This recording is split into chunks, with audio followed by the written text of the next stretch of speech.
SSCJയുടെ official calendar publish ആയിട്ടുണ്ട്. അതുപ്രകാരം ജൂണിൽ നമ്മൾ SSCJയുടെ നോട്ടിഫിക്കേഷൻ പ്രതീക്ഷിക്കുന്നുണ്ട്. ഒക്ടോബർ നവംബറിൽ നമ്മൾ എക്സാമും പ്രതീക്ഷിക്കുന്നുണ്ട്. നമ്മുടെ കയ്യിൽ ഇനി നോക്കിക്കഴിഞ്ഞാൽ നമുക്ക് ഇപ്പം നമ്മുടെ ജൂൺ തൊട്ട് സ്റ്റാർട്ട് ചെയ്ത് കഴിഞ്ഞാൽ ഏതാനും മാസങ്ങൾ മാത്രമേ നമ്മുടെ കയ്യിലുള്ളൂ. അപ്പോൾ ഇതിനകത്ത് തന്നെ സിവിൽ എഞ്ചിനീയറിംഗ് ഉദ്യോഗാർത്ഥികൾക്ക് ജൂലൈയിൽ അസിസ്റ്റന്റ് എഞ്ചിനീയർ എക്സാം വരുന്നുണ്ട്. സോ അസിസ്റ്റന്റ് എഞ്ചിനീയർ എക്സാമിന് ഒരുവിധം ആൾക്കാരെല്ലാം തന്നെ തയ്യാറെടുക്കുന്നുണ്ടാവും. ഇനി ഫ്രഷേഴ്സ് ആണ് ഇപ്പോൾ ജസ്റ്റ് പാസ് ഔട്ട് ആവുന്ന ആൾക്കാരാണെങ്കിൽ അവർക്ക് SSC എന്ന് പറയുന്നത് ഏറ്റവും ഫ്രഷ് ആയിട്ട് കിട്ടുന്ന അവസരമാണ്.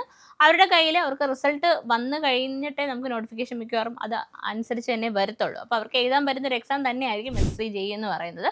സോ നിങ്ങൾക്ക് ആ ഒരു റിസൾട്ട് വരുന്നതിന് മുന്നേ ഉള്ള ടൈമിൽ ഈ പരീക്ഷയ്ക്ക് പഠിച്ച് തുടങ്ങാവുന്നതാണ്. ഇപ്പോൾ SSCJയുടെ ഒരു പ്രത്യേകത എന്ന് പറഞ്ഞു കഴിഞ്ഞാൽ 2 ടയറായിട്ട് നടത്തുന്ന പരീക്ഷയാണ്. CBT 1 ഉണ്ട്, CBT 2, അതായത് കമ്പ്യൂട്ടർ ബേസ്ഡ് ടെസ്റ്റ് 1ഉം അത് നിങ്ങൾ പാസ്സായി കഴിഞ്ഞാൽ CBT 2 നിങ്ങൾക്ക് അറ്റൻഡ് ചെയ്യാനായിട്ട് സാധിക്കും. ഈ CBT 1ൻ്റെ പ്രത്യേകത എന്താണെന്ന് വെച്ച് കഴിഞ്ഞാൽ അതിനകത്ത് ടെക്നിക്കലും നോൺ ടെക്നിക്കൽ പോർഷൻസ് എന്ന് ക്വസ്റ്റൻ ഉണ്ടാവും. ലൈക്ക് ടെക്നിക്കൽ പോർഷൻസ് എന്ന് പറഞ്ഞാൽ നിങ്ങൾ സിവിൽ എഞ്ചിനീയറിംഗ് 4 വർഷം പഠിച്ച ടെക്നിക്കൽ ക്വസ്റ്റ്യൻസ് അടങ്ങുന്ന ചോദ്യങ്ങളാണ്, അതായത് MCQs ആണ് അവിടെ ഉണ്ടാവുക. അതിപ്പം കേരള PSCക്ക് തയ്യാറെടുക്കുന്ന ഉദ്യോഗാർത്ഥികളാണെങ്കിലോ വേറെ ഏത് എക്സാമിന് തയ്യാറെടുക്കുന്ന ഉദ്യോഗാർത്ഥികളാണെങ്കിലോ ടെക്നിക്കൽ കണ്ടന്റ് നോളജ് എന്ന് പറയുന്നത് ഒരുവിധം എക്സാംസിലെല്ലാം കോമൺ ആയിരിക്കും. സോ ടെക്നിക്കൽ ക്വാണ്ടിറ്റി അല്ലെങ്കിൽ ടെക്നിക്കൽ ക്വാണ്ടിറ്റി നിങ്ങൾ എത്രത്തോളം പഠിക്കുന്നു അവിടെയാണ് നിങ്ങൾക്ക് ഈ ഒരു മേഖലയിൽ മാർക്ക് സ്കോർ ചെയ്യാൻ പറ്റുന്നത്. പിന്നെ നമുക്ക് ഇവിടെ വേറൊരു കാര്യം ശ്രദ്ധിക്കേണ്ടതെന്ന് വെച്ച് കഴിഞ്ഞാൽ 200 ചോദ്യങ്ങളാണ് ഉണ്ടാവുക. അതിൽ 100 എണ്ണമാണ് ടെക്നിക്കൽ, ബാക്കി നമുക്ക് നോൺ ടെക്നിക്കലാണ് വരിക. 50 എന്ന് പറയുന്നത് നമുക്ക് വരുന്ന ക്വാണ്ടിറ്റേറ്റീവ് ആപ്റ്റിറ്റ്യൂഡ്, റീസണിങ്, പിന്നെ കറണ്ട് അഫയേഴ്സ് എല്ലാം തന്നെ നമുക്ക് ചേർത്ത് ഒരു 100 മാർക്ക് ഉണ്ട്. അതായത് ഈ 200 ചോദ്യങ്ങൾ 120 മിനിറ്റിനുള്ളിലാണ് നിങ്ങൾ അറ്റൻഡ് ചെയ്തെടുക്കേണ്ടത്. അവിടെയും നമുക്ക് ഫാക്ടറായിട്ട് വരുന്നത് ടൈം തന്നെയാണ്. അതായത് 120 മിനിറ്റ് കൊണ്ട് 200 ചോദ്യങ്ങളിൽ എത്തിപ്പെടുക എന്ന് പറയുമ്പോഴത്തേക്ക് നിങ്ങൾക്ക് ലെസ് ദാൻ 1 മിനിറ്റ് ഒരു ചോദ്യത്തിന് മേലെ സ്പെൻഡ് ചെയ്യാൻ പറ്റുള്ളൂ. ആ ഒരു ഫാസ്റ്റായിട്ട് ഉള്ള അപ്രോച്ചാണ് ഈ എക്സാമിൽ നിങ്ങളെ ഏറ്റവും ഉയർന്ന സ്കോറിലേക്ക് കൊണ്ടെത്തിക്കുന്നത്. അപ്പോൾ അതിന് നമുക്ക് പ്രാക്ടീസ് ആവശ്യമാണ്. ആ പ്രാക്ടീസ് ചെയ്യാനുള്ള ടൈമാണ് നമുക്ക് ഇനിയുള്ള മാസങ്ങളുള്ളത്.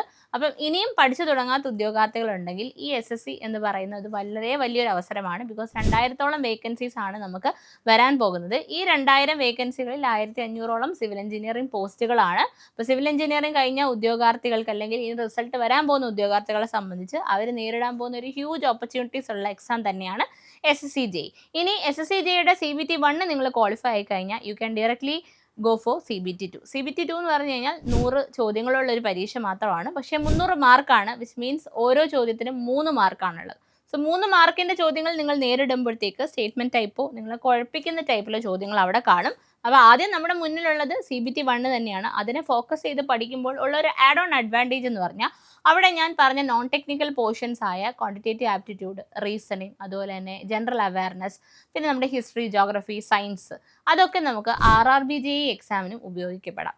അപ്പോൾ SSCJയുടെ നിങ്ങൾ നോൺ ടെക്നിക്കൽ പോർഷൻസ് പഠിക്കുന്നത് തന്നെ നിങ്ങൾക്ക് RRBJE CBT 1 ഉപയോഗിക്കാം. RRBJEയും 2 ടയറായിട്ട് തന്നെ നടത്തുന്ന എക്സാമാണ്, കമ്പ്യൂട്ടർ ബേസ്ഡ് എക്സാം തന്നെയാണ്.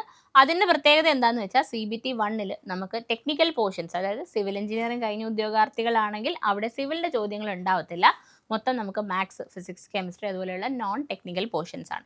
നമ്മൾ SSCയിൽ പഠിക്കുന്ന കുറച്ച് നോൺ ടെക്നിക്കൽ പോർഷൻസ് ഇവിടെ RRBയിൽ നമുക്ക് ഉപയോഗിക്കാം. RRBJയുടെ നോട്ടിഫിക്കേഷൻ ഇതുവരെ വരാത്ത സ്ഥിതിക്ക് ആദ്യം നിങ്ങൾ ഫോക്കസ് ചെയ്ത് പഠിക്കേണ്ടത് നിർബന്ധമായും SSCJ തന്നെയാണ്. അപ്പോൾ SSCJയിലെ ടെക്നിക്കലും നോൺ ടെക്നിക്കൽ പോർഷൻസും നിങ്ങൾ ചിട്ടയായി പഠിച്ച് വരുമ്പോഴത്തേക്ക് RRBJയുടെ നോട്ടിഫിക്കേഷൻ അടുത്ത വർഷത്തെ വരും. അപ്പോൾ ആ സമയത്ത് ഈ നോൺ ടെക്നിക്കൽ പോർഷൻസ് RRBJയുടെ CBT 1 ഉപയോഗിക്കാം.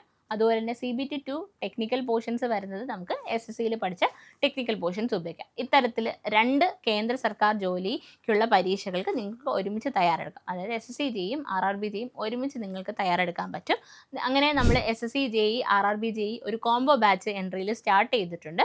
അതായത് നിങ്ങൾക്ക് ഈ 2 പരീക്ഷകളെയും ഇനിയുള്ള ചുരുങ്ങിയ സമയം കൊണ്ട് ആദ്യമായി ഫോക്കസ് ചെയ്യുന്ന എക്സാം ആണെങ്കിൽ, അതായത് ജസ്റ്റ് പാസ് ഔട്ട് ആയിട്ടുള്ള ആൾക്കാരാണെങ്കിൽ ആദ്യമായി നിങ്ങൾ നേരിടുന്ന എക്സാം ആണെങ്കിൽ ഒരുപാട് തരത്തിലുള്ള കൺഫ്യൂഷൻ ഉണ്ടാകും. എസ്പെഷ്യലി നോൺ ടെക്നിക്കൽ പോർഷൻസ് നമുക്ക് വാസ്റ്റായിട്ട് പോയി മാത്സ് ഒന്നും പഠിക്കാൻ പറ്റത്തില്ല. ബിക്കോസ് പഠിച്ചിരുന്ന് നമ്മൾ അങ്ങനെ സ്റ്റെപ്പ് ബൈ സ്റ്റെപ്പ് സോൾവ് ചെയ്ത് കഴിഞ്ഞാൽ ഞാൻ ഈ പറഞ്ഞ പോലെ 200 ചോദ്യങ്ങൾ 120 മിനിറ്റിനുള്ളിൽ എന്ന കടമ നമുക്ക് കടക്കാൻ കഴിയത്തില്ല. സോ സിസ്റ്റമാറ്റിക് ആയിട്ട് ടൈം മാനേജ് ചെയ്ത് നെഗറ്റീവ് വരാതെ ക്വസ്റ്റ്യൻസ് നേരിടുകയും വേണം നമുക്ക്. അപ്പോൾ ഇതെല്ലാം നമ്മുടെ ഫ്രണ്ടിലുള്ള ടാർഗറ്റാണ്. RRBJE ആണെങ്കിലും നമുക്ക് ഇതുപോലെ തന്നെ തെറ്റാതെ ഉത്തരം എഴുതാൻ പറ്റണം. വളരെ എളുപ്പമുള്ള ചോദ്യങ്ങളായതുകൊണ്ട് നമ്മൾ അത് പോയി ബബിൾ ചെയ്യാൻ, അത് കേട്ട് പരിചയമുള്ള ചോദ്യങ്ങൾ വരുമ്പോൾ നമ്മളത് ബബിൾ ചെയ്ത് നെഗറ്റീവ് വരാനുള്ള ചാൻസസ് ഉണ്ട്. അപ്പോൾ ഇതെല്ലാം ഒഴിവാക്കി സിസ്റ്റമാറ്റിക് ആയിട്ട് പഠിക്കാനായി നമ്മൾ SSC JEE RRB JEE combo batch കൊണ്ടുവന്നിട്ടുണ്ട്. സോ ഈ കോഴ്സസിനെ കുറിച്ച് കൂടുതൽ ഡീറ്റെയിൽസ് അറിയാനായി താഴെയുള്ള ഫോം ഫില്ല് ചെയ്യുക, അതല്ലെങ്കിൽ സ്ക്രോൾ ചെയ്തു പോകുന്ന നമ്പർ നിങ്ങൾ കോൺടാക്ട് ചെയ്താൽ മതി. അപ്പോൾ നമുക്ക് 2 കേന്ദ്ര സർക്കാർ ജോലിക്ക് വേണ്ടിയുള്ള തയ്യാറെടുപ്പുകൾ ഇന്ന് തന്നെ തുടങ്ങാം എൻട്രിയോടൊപ്പം.